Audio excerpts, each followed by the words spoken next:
आपको बता दें कि गृह मंत्री अमित शाह ने आज तिलहर विधानसभा के डडिया बाजार में सभा को संबोधित किया। उन्होंने कहा कि पश्चिम उत्तर प्रदेश में पहले चरण की वोटिंग में अखिलेश यादव की नींद उड़ा दी है, तो वहीं सपा बसपा का सूपड़ा साफ होने जा रहा है। भाजपा ने 300 पार की नींव डालने का काम पहले ही चरण में कर दिया है। तो वहीं अमित शाह ने कहा कि 2014 से अब तक 3 चुनाव में भाजपा की जीत दिलाई गई है। अब बाउंड्री लगाकर भाजपा की सरकार बनानी है ताकि यूपी माफिया से मुक्त हो जाए। अमित शाह ने कहा कि सपा बसपा परिवर्तन नहीं ला सकते, माफिया को संरक्षण देना उनकी मजबूरी है। आप क्या चाहते हो उसके आधार पर 14 तारीख को वोट देना है। अगर आप चाहते हो कि आजम खान, मुख्तार अंसारी और अतीक अहमद जेल में बने रहे तो कमल के फूल पर बटन दबाकर हमारी बहन को प्रचंड बहुमत से जिताना। अरे अखिलेश बाबू, सबसे पहला काम हमने यहाँ पर कानून और व्यवस्था की स्थिति को ठीक करने का काम किया है। ठीक, डकैती के अंदर 5 साल में 72% की कमी आई, लूट में 62% की कमी आई, हत्या में 31% की कमी आई, अपहरण में 29% की कमी आई है। माताओं, बहनों, भाइयों, इतनी सारी बहनें माताएं यहाँ बैठी है, बलात्कार में 50% की कमी लाने का काम योगी आदित्यनाथ की भारतीय जनता पार्टी की सरकार है। अखिलेश जी, हमने उत्तर प्रदेश को माफियाओं से मुक्त कराया। यहाँ कानून और व्यवस्था गरीब आदमी जी सके इस प्रकार की। गत चुनाव में हमने कहा था कि अगर भारतीय जनता पार्टी की सरकार आएगी कोई माफिया की हिम्मत नहीं होगी मेरे गरीब भाई बहन की जमीन कब जाए।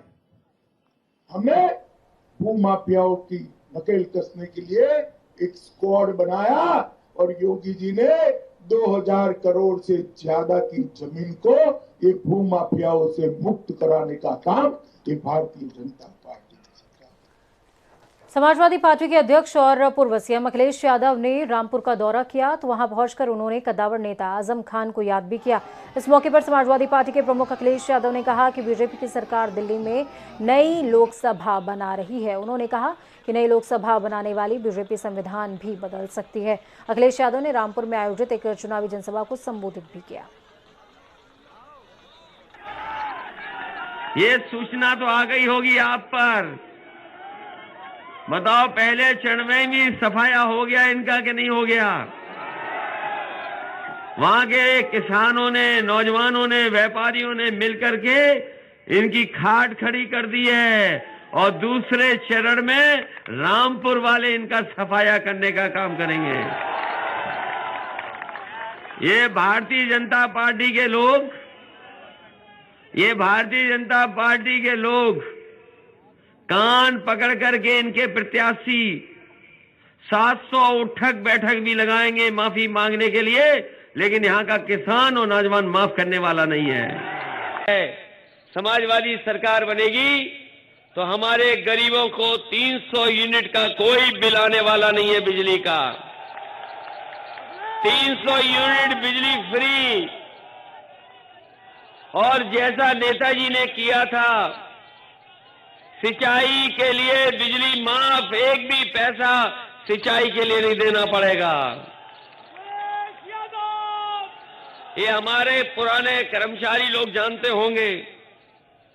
ये कर्मचारी लोग लगातार मांग कर रहे थे कि उनकी पुरानी पेंशन बहाल हो।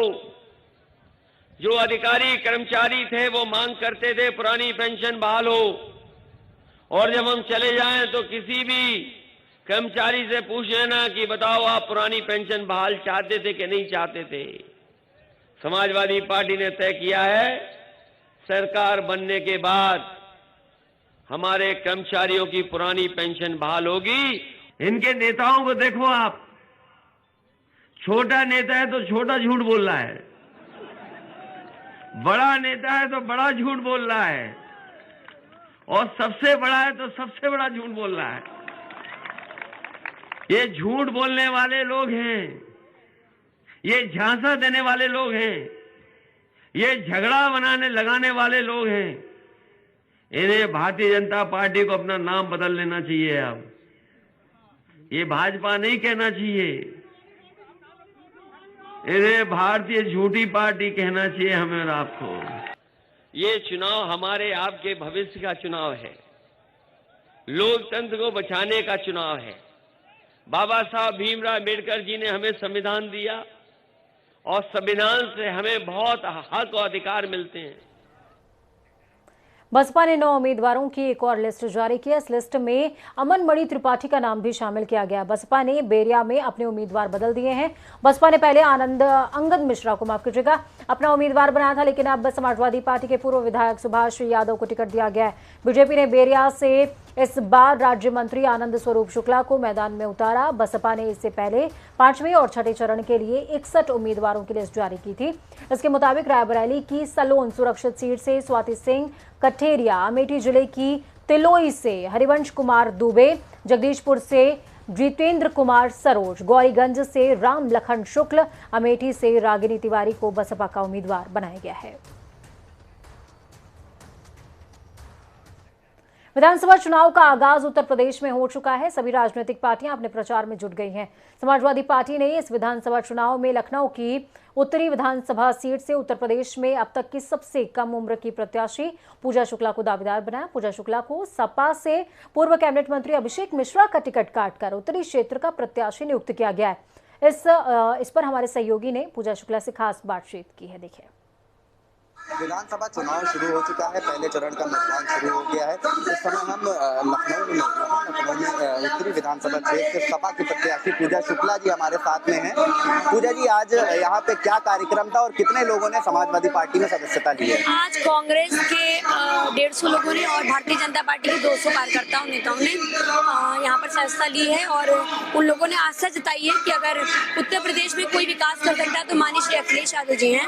चौथे चरण का चुनाव आने वाला है, धीरे धीरे रुझान बदल रहा है, लोगों के अंदर आत्मविश्वास और उम्मीद बढ़ रही है माननीय श्री अखिलेश यादव जी के लिए। तो मैं समझती हूँ यहाँ बड़ी संख्या में जो लोग आए थे वो समाजवादी पार्टी पे भरोसा करते हैं और उनके पक्ष में यहाँ पर आए थे। युवा है आप, तो क्या लगता है ऐसे आप युवाओं को किस तरह से अपनी ओर रिझाएंगे, क्योंकि एक बड़ा भीड़ यहाँ पे दिख रही है, आपके सपोर्ट में लोग हैं, तो क्या कुछ खास नीतियाँ हैं? समाजवादी पार्टी ने युवाओं को मौका इसलिए दिया है कि वो पूरी जोश, ऊर्जा और परिवर्तन की राजनीति कर सके। मुझे मौका मिलेगा, मैं क्षेत्र के समग्र विकास के लिए, महिलाओं के लिए, युवाओं के लिए, अपने बुजुर्गों के लिए काम करूंगी और पूरी मेहनत के साथ, जो संघर्ष के साथ मैं लोगों के बीच में रही हूँ, मुझे टिकट मिला है, मैं उसी मेहनत और संघर्ष और ऊर्जा के साथ अपने लोगों के बीच हमेशा कोई क्षेत्र की जनता से खास अपील करना चाहेंगे आप?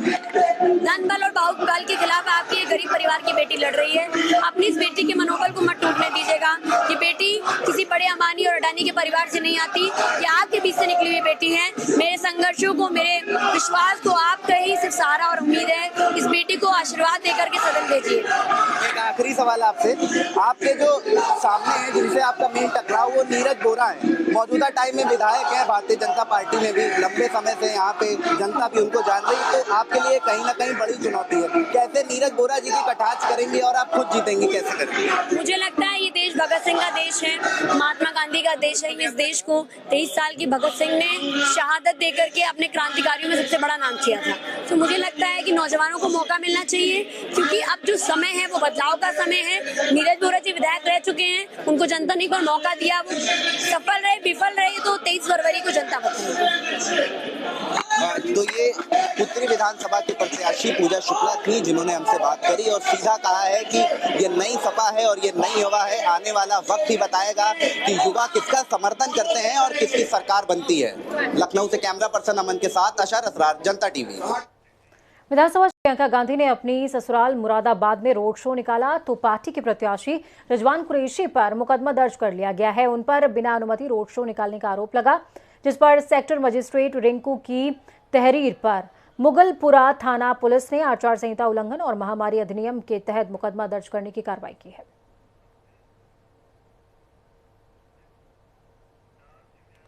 एआईएमआईएम चीफ असदुद्दीन ओवैसी ने सहारनपुर में कई स्थानों पर अपनी पार्टी उम्मीदवारों के समर्थन में चुनावी सभाओं को संबोधित किया। तो वहीं सहारनपुर में मुसलमानों को सपा बसपा और सेक्युलर पार्टियों से सावधान रहने की अपील की है। स्कूल में कॉलेज में सस्पेंड नहीं होता है, समझा करिए आप। ये एक मल्टीकल्चरल कंट्री है। कल आपने नहीं देखा घूंघट पहन के वोट डाल रही थी महिलाएं, उसको क्या बोलेंगे आप? नहीं सर, योगी अगर नहीं होमोजीनियस हो जाएंगे क्या? सुनिए उत्तर प्रदेश के मुख्यमंत्री से जब सवाल किया एक जर्नलिस्ट ने हिंदुस्तान टाइम्स के, तो उन्हें कहा मेरी जाति है। डिप्टी सीएम कहते हैं कि हाँ एक ब्राह्मण सुपीरियर कास्ट है, उनको सिखाइए ना। अरे भाई देखिए, जो लड़कियां पहले से हिजाब और निकाब पहन रही थी, अभी से पेट में दर्द क्यों हुआ है? ये क्या पहले से शॉल, अच्छा शॉल पहनना है, पहनो शॉल, आप क्या पहन रहे शॉल आप? वो लड़कियां पहले से हिजाब पहन रही थी, आपके पेट में दर्द क्यों हो रहा है भैया? क्यों हो रहा है दर्द आपके? हम सर पर टोपी लगा के भारत के संसद में जाके स्पीच दे सकते पार्लियामेंट में, तो अब आप यूनिफॉर्मिटी बात करें। उत्तर प्रदेश के डिप्टी सीएम दिनेश शर्मा आज अपने चुनावी दौरे को लेकर बांदा पहुंचे हुए थे। यहां तिंदवारी विधानसभा में भाजपा प्रत्याशी के पक्ष में एक जनसभा को संबोधित किया और विपक्षी दलों पर जमकर हमलावर हुए।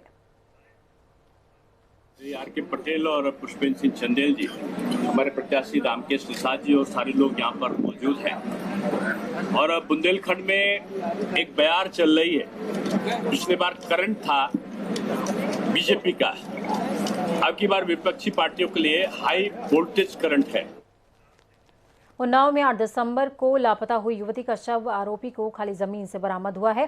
पुलिस ने मजिस्ट्रेट और परिजनों की मौजूदगी में गड्ढा खोदकर युवती का शव बरामद किया। पुलिस ने शव पोस्टमार्टम के लिए भेज दिया। इस पूरे मामले में शहर कोतवाल को सस्पेंड किया गया है। साथ ही आरोपियों में से 2 लोगों की गिरफ्तारी भी हो चुकी है। हमारे बिटिया को रजीउल सिंह ने आश्रम में मार के गाड़ दिया। आप लोग आश्रम पहले आई थी? हम पहले सुप्रेम नारायण दीक्षित को लेके आए थे, पूरा आश्रम खोल के दिखा दिया। ये कोठी जो 3 मंजिल की नहीं दिखाई, कहने लगे इससे कोई मतलब नहीं है, ये इस पे चल रहा मुकदमा। और इसी में मेरी लड़की बंद थी। हमने दरोगा जी को फोन किया, प्रेम नारायण दीक्षित को फोन नहीं उठाया, स्विच ऑफ कर लिया फोन। अगर ये आ जाते मेरे साथ में तो मेरी लड़की जिंदा मिल जाती। 8 दिसंबर से एक युवती की गुमशुदगी दर्ज की गई थी और ये उसी की डेड बॉडी आज यहाँ पे बरामद हुई है। इसमें बाद में FIR दर्ज में तरमीम कर दिया गया था और इसकी CU सिटी द्वारा विवेचना की जा रही थी। इसमें जिसके ऊपर संदेही आरोपी था उसको हमने गिरफ्तार किया था। उसके बाद में भी कुछ और सूत्रों के अनुसार हम लोग अपनी जानकारी कर रहे थे। आज उन्हीं के कंक्लूजन के आधार पर आज यहाँ पे डेड बॉडी बरामद की गई है और इसमें हम आगे की पोस्टमार्टम रिपोर्ट के बाद अग्रिम वैधानिक कार्रवाई करेंगे और जो लोग भी इसमें शामिल रहे इस घटना में उसको हम निश्चित तौर पर सजा दिलाएंगे। देवभूमि में कमल खिलाने के लिए स्टार प्रचारकों की फौज ग्राउंड जीरो पर उतरी हुई है। इसी कड़ी में उत्तराखंड के दौरे पर आए असम के मुख्यमंत्री हेमंत बिस्वा ने कहा कि उत्तराखंड में भी जनता का मिजाज भाजपा की सरकार बनाने का दिन नजर आ रहा है। और असम के मुख्यमंत्री ने यह भी कहा कि उत्तराखंड में जिस तरीके से कांग्रेस तुष्टीकरण की राजनीति कर रही है वो सही नहीं है, बल्कि जनता विकास का मुद्दा चाहती है। तुष्टीकरण मुद्दा नहीं था, मुद्दा तो विकास का भी कि केदार धाम में क्या काम हो रहा है। अभी मैं भी यहाँ आने वाला उत्तराखंड में कम से कम लास्ट 10 साल में महीना में कम से कम 2 महीना में 3 से 4 बार आते रहा, इसलिए मेरा बेटा यहाँ पढ़ता था। उस समय का जो रोड कनेक्टिविटी था, उस समय का जो रोड था, नेटवर्क था, अभी तो चेंज हो गया। हमारा असम में हम एक एम्स मुश्किल से मिल रहा, उत्तराखंड में 2 एम्स हुआ है। ग्रीनफील्ड एयरपोर्ट बहुत कम जगह में हुआ है, उत्तराखंड में हुआ है। तो राजनीति तो विकास का भी, लेकिन ये लोग हिजाब का बात बोल के, मुस्लिम यूनिवर्सिटी का बात बोल के, मद्रासा टीचर को तनख्वाह देने का बात बोल के, नमाज का दिन बंद करने का बात बोल के, ये लोग तो ये तुष्टीकरण का राजनीति बना दिया। उत्तराखंड में 14 फरवरी को होने वाले विधानसभा चुनावों के मद्देनजर प्रचार अपने अंतिम दौर में पहुंच गया। प्रचार के अंतिम दौर में शुक्रवार को काशीपुर में कांग्रेस प्रत्याशी नरेंद्र चंद्र सिंह के समर्थन में गुजरात कांग्रेस के कार्यकारी प्रदेश अध्यक्ष हार्दिक पटेल और हरियाणा के कांग्रेस के राज्यसभा सांसद दीपेंद्र हुड्डा ने एक जनसभा को संबोधित किया। जब आदमी नरेंद्र मोदी आता है तो पूछते हो ऐसा कि क्या रुक जरूर पड़ी। चलिए हो गया। किस तरह का रुझान सवाल ठीक करिए, जवाब ठीक मिलेगा। चलिए किस तरह का रुझान देखने को मिल रहा है प्रदेश में? लोग कांग्रेस के साथ है, जिंदाबाद कांग्रेस की सरकार बनेगी, जिंदाबाद। किसान आंदोलन को लेकर क्या कहना चाहेंगे? जो लोग भारतीय जनता पार्टी के खिलाफ है और भारतीय जनता पार्टी को उसका खामियाजा भुगतना पड़ेगा। मैं अपील करता हूं, जिस बीजेपी ने देश के किसान के मान सम्मान को कुचलने का काम किया, वोट की चोट से उस बीजेपी के अहंकार को कुचलने का काम उत्तराखंड की जनता करे। उत्तराखंड का 36 बिरादरी, 36 कौम, सारे धर्म मिलके इस सरकार को सत्ता से बाहर करे। खास तौर पे किसान कौम एकजुट होकर वोट की चोट से भाजपा को जवाब दे। रामनगर पहुंचे राज्यसभा सांसद अनिल बलूनी ने शुक्रवार को रामनगर के लखनपुर और इंदिरा कॉलोनी क्षेत्र में भाजपा प्रत्याशी दीवान सिंह बिष्ट के लिए डोर टू डोर कैंपेन किया। इस दौरान रामनगर पहुंचने पर भाजपा कार्यकर्ताओं ने उनका जोरदार स्वागत किया। अनिल बलूनी ने कहा कि मैं पूरे प्रदेश में घूम कर आया हूं और यहां पर लोगों की रुचि डबल इंजन की सरकार में है। देखिए, उत्तराखंड की जनता ने तय कर लिया कि डबल इंजन की सरकार चाहिए। उनको समझ आ गया कि 5 साल जिस तरह से विकास हुआ है, उस विकास की तेज गति को बनाए रखने के लिए डबल इंजन की सरकार चाहिए। और सबको समझ आ गया है कि सड़कें बन रही हैं, तमाम भारत सरकार का पैसा आ रहा है और विकास की चीज़ें चल रही हैं। कर्णप्रयाग तक रेल जा रही है, बागेश्वर तक रेल जाने की तैयारी कर रहे हैं, ऑल वेदर रोड्स बन रही हैं, डॉपलर रडार लग रहे हैं, गरीब कल्याण में प्रत्येक व्यक्ति को खाने के लिए मिल रहा है, अनाज हम लोग गरीब लोगों को दे रहे हैं, हर आदमी को वैक्सीन हमने लगा दिए। तो सरकार, सब लोग, आम जनता चाहती है कि ये चीज़ें और आगे बढ़े। देखिए, विपक्ष ने तो कुछ ना कुछ मुद्दा पकड़ना है, लेकिन लोग समझ गए हैं कि जिस तरह से विकास हो रहा है और जिस तरह से विकास की गति तेज है, उसको सब समझ चुके हैं कि इस विकास की गति पे हमें आगे बढ़ना है। विपक्ष को कुछ ना कुछ कहने के लिए तो चाहिए ना भाई। कांग्रेस की राष्ट्रीय महासचिव प्रियंका गांधी कल हल्द्वानी पहुंचेंगी, जहां वो नैनीताल जिले की 6 विधानसभाओं के कांग्रेस प्रत्याशियों के समर्थन में एक जनसभा को संबोधित भी करने वाली हैं। प्रियंका गांधी के दौरे को लेकर कार्यकर्ताओं में बेहद उत्साह है। प्रियंका जी कल उत्तराखंड आ रही हैं। उनका पहला कार्यक्रम खटीमा में है, जनसभा है, फिर वो हल्द्वानी आएंगी, हल्द्वानी और आसपास के लोगों को संबोधित करेंगे वो, और तीसरा कार्यक्रम उनका श्रीनगर में है। देखिए, ऐसे भी हम लोग महसूस कर पा रहे हैं कि देवभूमि में परिवर्तन की बयार बह रही है और प्रियंका जी के आने से उसमें और तेज़ी आएगी और मुझे पूरा भरोसा है कि 10 मार्च को कांग्रेस आ रही है। आम आदमी पार्टी अपना चुनावी घोषणा पत्र जारी कर चुकी है और आपके कैबिनेट मंत्री गोपाल राय ने पार्टी के प्रदेश कार्यालय में घोषणा पत्र जारी किया। आपको बता दें कि ये घोषणा पत्र बेहद खास रहा क्योंकि इसमें गैरसैंण को स्थायी राजधानी बनाने का वादा है, साथ में 10 अन्य जिलों के गठन का भी वादा किया गया है।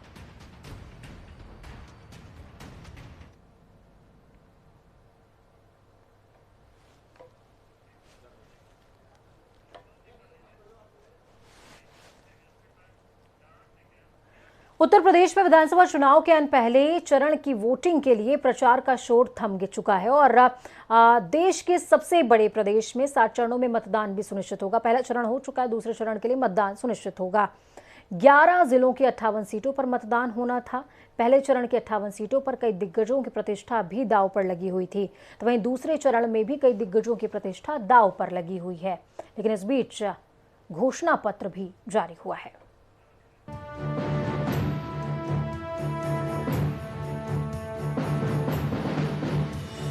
देश के सबसे बड़े प्रदेश उत्तर प्रदेश में विधानसभा